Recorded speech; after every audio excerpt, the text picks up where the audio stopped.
এটা আমার first blog, প্রথম শেয়ার করতে চলেছি আপনাদের সাথে। সকাল সকাল উঠেই প্রতিদিন বর্ধমান এক চক্কর আমাকে মারতে হয়, প্রতিদিন এটা আমার কাজ। সকালবেলা উঠে আগে রাস্তায় প্রথমে বেরিয়ে পেট্রোল পাম্পে তেল ভরে তারপরে স্টেশন যেতে হয়। স্টেশন থেকে বেরিয়ে বেলতলা বাজার বিগ বাজারে ওখানে যেতে হয়।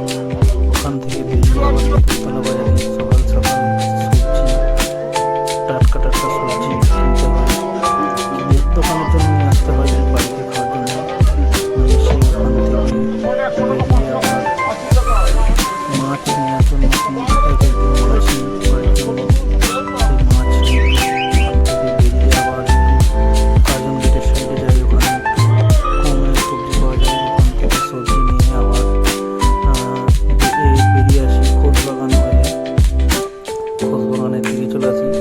খোসবাগান থেকে হয়ে আবার একটু ফল টল নিয়ে বাড়ির জন্য ওখান থেকে বেরিয়ে আবার নতুনগঞ্জের দিকে আসি। নতুনগঞ্জে আজকে যাইনি, যেহেতু আজকে নতুনগঞ্জে কিছু মানে ছিল না। দিয়ে ওই দিক থেকে হয়ে আবার পার্কের ভিতরে দিকে হয়ে গোলাপ পার্ক হয়ে বাড়ি ফিরে চলে আসি।